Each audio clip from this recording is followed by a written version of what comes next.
and Namaste. My name is Inge Patsch and welcome to the series Social Business. Today I would like to talk with you about what is a Type A social business. Type A social business is part of a social business typology I have developed, and if you would like to know how did I develop this typology, please go and visit my other videos. As we all know, social businesses are mission-oriented, and so are Type A social businesses, organizations which have enterprise activity and the social program integrated in each other. So the social activity is done through the actual business activity an organization does. Type A social businesses therefore mainly focus on sustainability on the economic level of nested sustainability. We will see after a while what this means. So in a Type A social business, we can say there is a social business and it interacts with the market by selling some product or services, and in the same time the persons, groups who purchase this product or services are the beneficiaries of this social business. So in a social business, if you conceptualize one from the start, or if you run one, the central element is always your customer, who is also your beneficiary, and then the business model is designed around it. And of course, employees, environment, suppliers, and societies are treated fairly. So what type of problem can a social business solve now? Well, social businesses can provide access to basic commodities. So they are very useful wherever commodities actually meet the basic human needs. So where you can sell off goods which are serving food, nutrition, shelter, or any other of the basic human needs. Of course, there needs to be a willingness to pay as well as an ability to pay given by the customer, which we'll see will have one limitation or will add some limitations to the field in which social businesses of Type A are applicable. So if we would like to ask some questions now to social businesses, saying, okay, what would be maybe some good guiding questions to understand or identify if a Type A social business is acting in a fully sustainable manner, we could look into what the Common Good Matrix has developed as indicators for how should a very social responsible organization treat its customers in a best manner. So the first question we could ask is, does the product meet the fundamental human needs? If you want to know more about Max Neef's fundamental human needs, there is a video of mine online explaining about the fundamental human needs. In short, there are satisfiers and synergetic satisfiers, which really satisfy a fundamental human needs, but there are also pseudo-satisfiers as well as inhibiting satisfiers, which only appear to satisfy a social need. So for example, a lemonade, which is mainly made out of sugar, which is just hiking up our sugar level, is not really satisfy our fundamental human needs. So maybe a social business which is producing a lemonade or even alcohol, let's think, might, no matter how nicely they behave in other questions, be a social business. The second question we could ask, and maybe that's where the answer is not so clear always, yes, is saying, is the product design regenerative? A fully regenerative product design would mean that it's fully cradle-to-cradle certified. But I would acknowledge that in the current system in which we are now, that's not possible. Nevertheless, whichever social business is trying to make a social impact on its customers with the product should make sure that not down the stream in the supply chain there is any negative impact on someone else. So at least the product should be designed according to whichever possibilities in your field. So it should be biodegradable, using certified materials, no bad chemicals, whatever possible, ideally should be covered by a product, by a Type A social business, so that not someone else is harmed for the sake of doing good to your beneficiary. Another question we could ask is saying, does the product contribute to the Sustainable Development Goals? The Sustainable Development Goals have been developed by the United Nations to kind of guide us as a humanity on the challenge of becoming more sustainable and living within the material limitations our planet has. And I think a lot of smart people have put a lot of effort in that, even though there are some critique points. So you could always ask your question, are you contributing anyhow to any of these 17 goals? If yes, I think then you're on a good pathway. If no, think, okay, can you maybe make some adjustments that you are joining the global mission towards working on all these missions? Another question we can ask saying, is the product made or accessible for disadvantaged groups? So are there certain groups in society which are having physical limits of accessing the product, or maybe economic limits? Is there a possibility for those groups to actually join or have a use of this product? I mean, not every product is like, if you organize, maybe not every product necessary needs to be open, but you should at least think about it. If there is among your target group, there could be someone who might not have easy access to the product. Is the pricing and distribution environmentally friendly? So are all the side effects, is it like the cost of truth covered in the pricing? So are the side effects which are there, are they given to society or to someone down in the supply chain? Or is it made in a way that you can say, okay, no one else has been harmed, and is this covered in the prices as well? Is the pricing and distribution socially friendly? So are you able to reach out to people from all areas? So is it available if you want to, I take one example, which will come a bit later, if you want to provide healthy food items for young children in a rural area of Nepal, are you having a way how you can bring your product there? And is it the price then still feasible? Is an ethical communication and product information system in place? So is the way how you communicate with your clients or your potential clients about the product, do you follow ethical standards? Or are you probably awareing your client about this? Are you telling them the truth about all the contents? Are they having a possibility to have a say?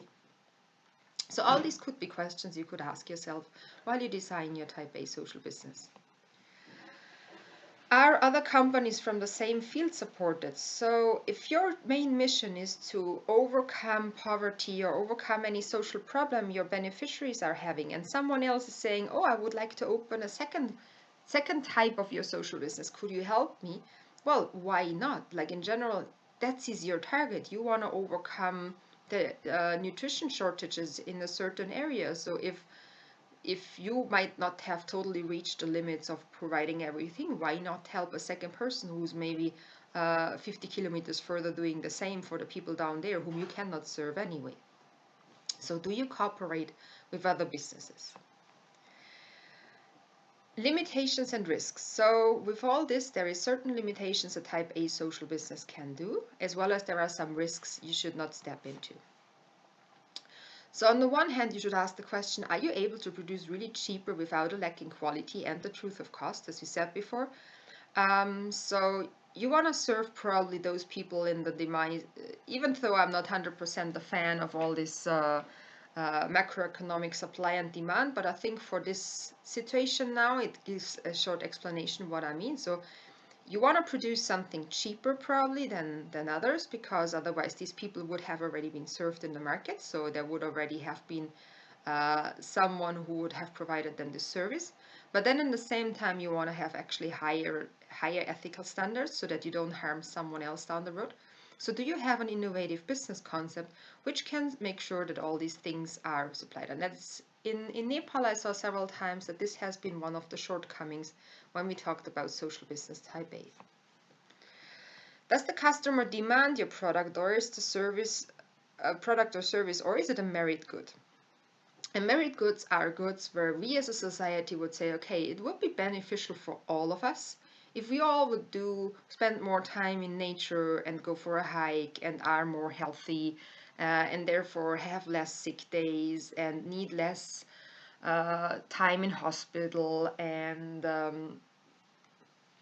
use less medicine, need less time from our doctors, are more happy in our lives, therefore probably have more healthy family lives, etc. So we all will claim that this is maybe a good thing, but then are you able to make a business model out of this? Is someone buying this? I've come across this very particular in our organization, VHS Bhaktapur, where in the very early days we were brainstorming how to create a business model, and then we figured out, okay, you cannot really sell awareness. So if, for example, what you want is to figure out or to reach more people and saying, well, listen, looking after the environment or cleaning up the streets is a good thing to do, you might not be able to sell this to them. So maybe it's not a product which you can really sell to them. So this is another limitation, that certain social problems, they are not sellable in the market. And the third limitation was saying, or the third, it's actually a risk, I would say, was the need before served through the field of social norms. So then really talks about that we have like two norm systems. We have an economic norm system and a social norm system.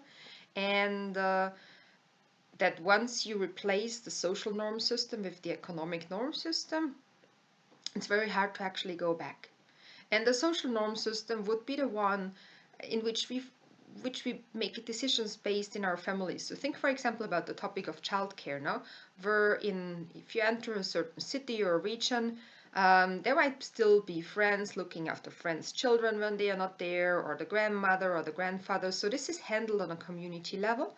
And if you enter a region like this, where there might be still kind of a healthy social network to take care of each other, and then you commodify this, like what will happen actually to the relationship between the people if you turn childcare into a commodity rather than it was before, like a social gift economy where everyone was looking after another child. Well, that much for the social businesses. And that's for the theory. Let's have a look at some examples now. So one social business from Nepal, which is for me the classical example of a type A social business, would be the organization Kanali Miterio Udyog, where I had the pleasure to also help them on their first steps in the beginning. So Kanali Miterio Udyog is actually working in a very remote, very rural area of Nepal, where road access only has reached a few years ago. And still almost every household is having its own field, and then families would harvest whatever they eat there. Many of the men are in India for their works, which leaves the woman alone at home to do all the household chores. And they don't have the time to cook food several times a day. So, and on the other hand, several children in Jumla are facing malnutrition, so they have a deficiency in certain nutritious food items. And the idea of Kanali Miterio Udyog was, can we have something like a small bakery or a small food producing factory, which produces easy available food items, bakery items, which we can then sell for a really affordable price in, let's say, the schools, so that the children also, normally they would go to school in the morning, would have some rice at home in the morning and then not have anything during the day. So in that case, the children have now the possibility to purchase something healthy and freshly made food from Kanali Miterio Udyog. Another example would be what I was thinking about, what is an example for Austria.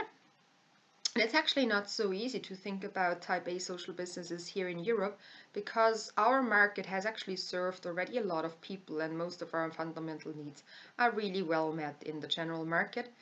If we don't look into like how healthy is actually the vegetables in our supermarket, where I would have certain doubts. But anyway, one good example of a social business, which I know at least is in Austria and Germany very dominant, are like privately run or business-like run water utilities.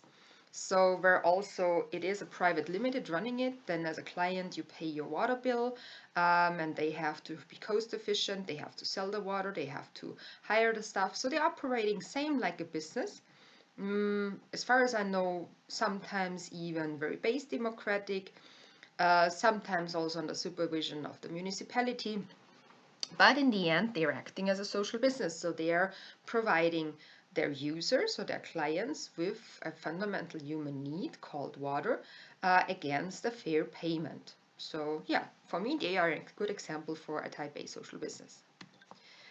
And another one, which is, maybe it's a bit edgy, it could also be a type E social business, and I will discuss this maybe in the type E video, is the Robin Hood restaurant in Madrid, which is like a restaurant which in the mornings and during lunchtime is serving free food to people who are not able to afford enough food, and then in the evening they're cooking dinner for paying clients.